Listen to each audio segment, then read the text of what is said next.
Welcome to Atlanta Tarot. This is the tarot forecast for Sagittarius for the month of June, including late May. So we are in the zodiac sign of Gemini at the moment. So a lot of mind energy going on, a lot of communication going on, either for positive or negative. It's also expect the unexpected. The major tarot card for Gemini is the Lovers, so big decisions to be made or will be made in this time. You are in your 7th house of relationships. So the energy around is the Two of Pentacles. So very much about stability, things doing rather well for you. You've got your plates spinning well together. There's balance in your life, but there's also decisions to be made. Can be about work and your money, exactly too. Very much Pentacles is all about money and stability. Twos are about decision making. So let's see in the house of relationships, the 7th house, exactly what's going on for you. So relationships will be in the spotlight, and all of the relationships will be in the spotlight for you this 4 weeks, Sag. Where you are right now. 3 of Wands, brilliant platform, brilliant foundations here, solid foundations for you to grow and expand on. So things going really well by the looks of things.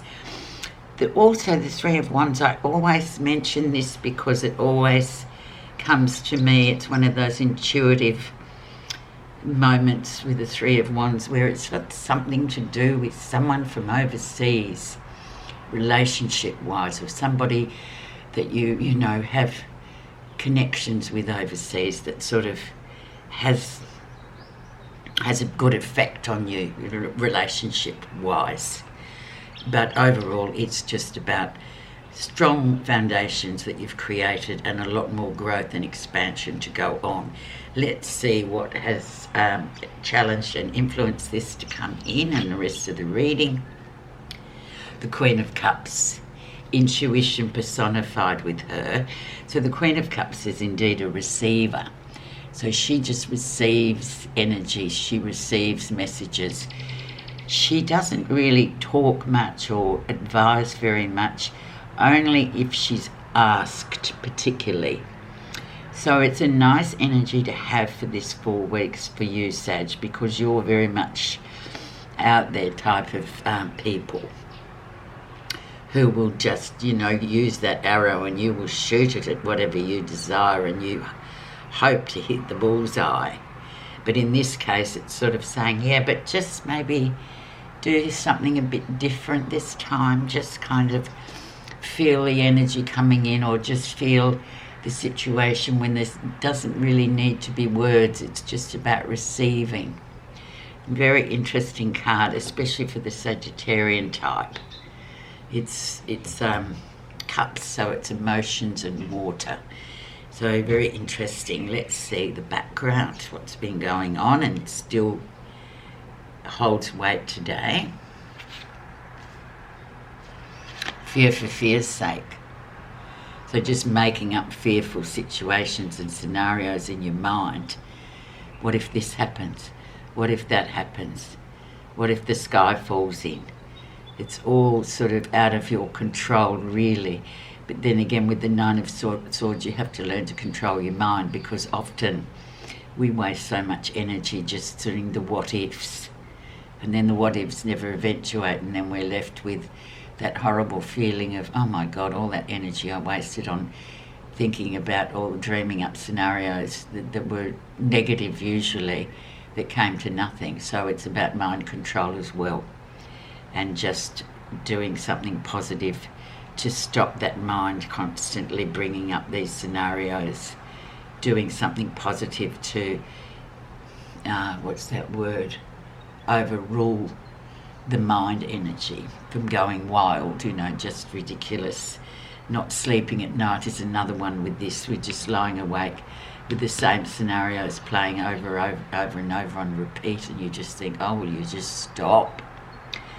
interesting, but valuable, simple advice.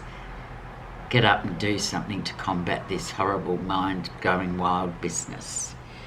Recent influences, 6 of Pentacles, so doing really well, very balanced this card, very much a card of giving and taking and feeling like a nice sort of stable, in relationships particularly, you have stability in your relationships for a while, that you've been working on for a while, and now you're feeling like, oh, it's good, it feels balanced, I feel good, I feel like I'm giving and I'm not just taking from somebody who I have a relationship, I'm also giving back. So it's a very satisfying card to get, but also it sort of helps us to grow, I think, too, and think, well, what have I been doing? That other person's been doing all this stuff for me. What have I given back? Oh, well, really, I need to start giving back.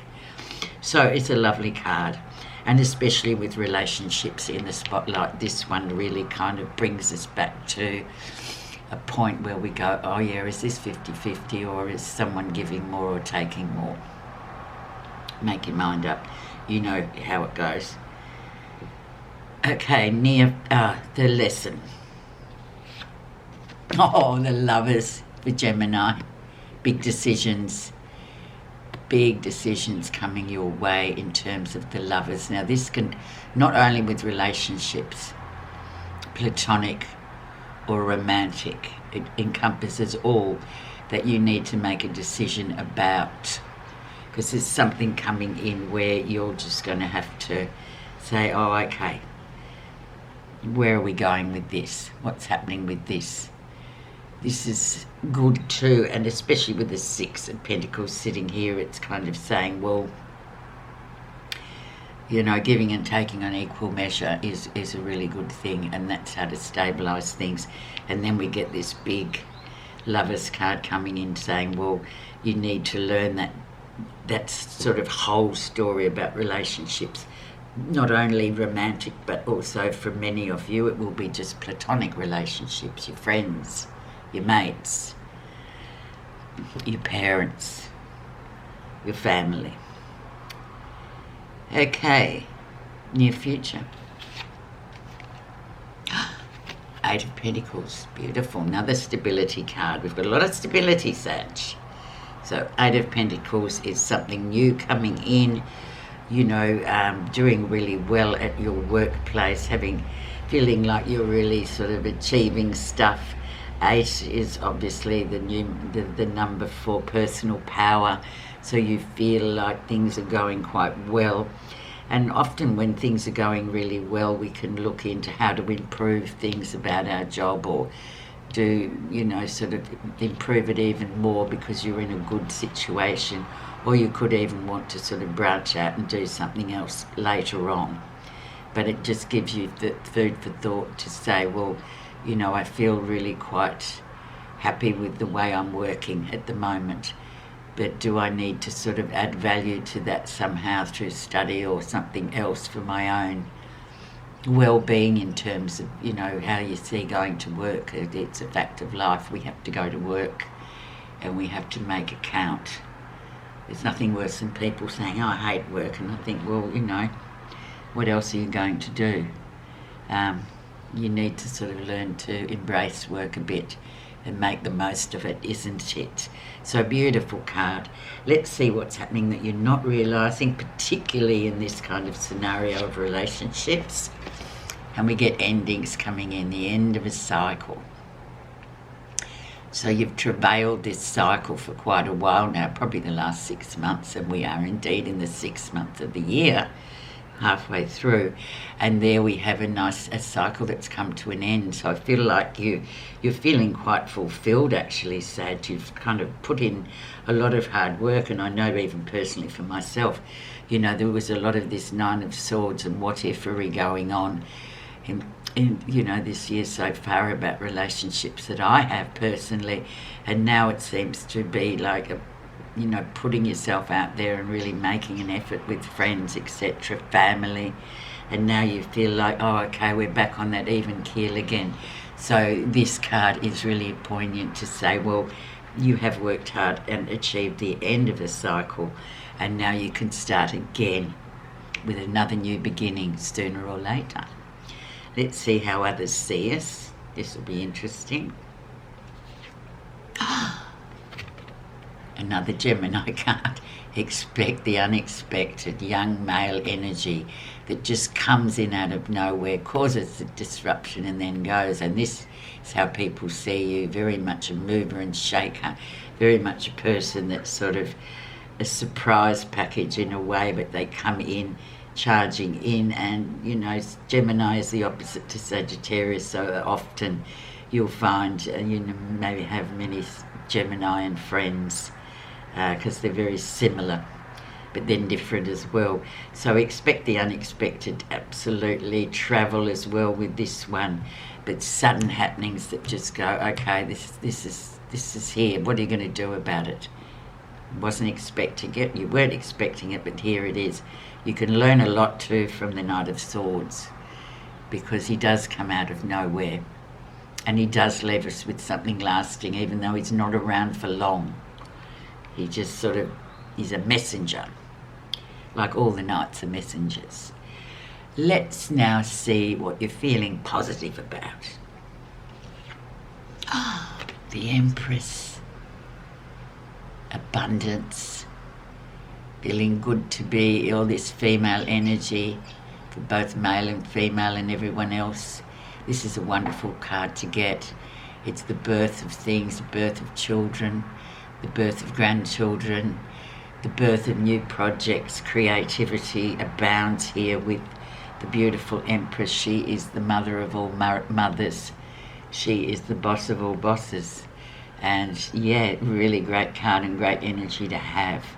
So wonderful. And about our mothers, of course, whether they're with us still or whether they're still here, they are people in our life who we never forget. Whether they're here or in the other world, they are such a force. And if you're a mother, celebrate that fact too. It's a great relationship. And a sacred relationship, I may say. The outcome, 5 of Wands, busy, busy, busy, busy, busy. Lots of spot fires coming out, lots of things to do, lots of navigation to be done. Things coming in hot and fast here, and you're thinking, oh my God, which way do I go? How do I get around this? How do I navigate that? But it's all about navigation. So lots of things coming in towards the end of this period, but just remember, just kind of navigate things, you know, put your hat on and go, your thinking cap on and go, okay, there's a lot going on here. How am I going to do? What's the priority? What do I have to do? So, but moving forward energy as well too. So it's very challenging, this card, but it can be dealt with by how you navigate problems that may come at you, or situations where you think, oh, it's too much here, I can't deal with it, and you have to. So wonderful. I might just put a clarifier on that, actually, Sag, just to see, because sometimes people can go, oh no, what does that mean? And 5s are always about change as well. So there's a change coming in, but there's a lot of things coming up at the end. So let's see what the clarifier says. And it says forgiveness, and it's a bit upside down. So, well, that relationships and forgiveness, my God. 49. Stability. Mothers, oh my God, what a card. So we're really sticking on the relationship stuff, aren't we, with this one? Okay, I'll just read a few verses for you. Drawing this marker says that you must now search your heart for any unresolved resentment, anger or disagreements between you and another.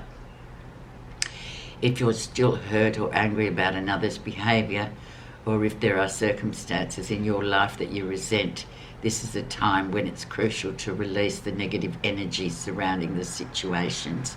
Resisting this will only impede your growth and draw more unwanted experiences to you. Look at the world and see how the lack of forgiveness feeds the turmoil and suffering around you. Forgiveness is the key to freedom and peace, and it starts with you. This marker requires you to Practice forgiveness so that you can be an active part of spreading peace and beauty throughout this troubled world. Don't you just love it, Sag? Thanks so much for listening. Please don't forget to like, subscribe and comment to grow this channel, which I must say is growing, much to my happiness. Thank you very much.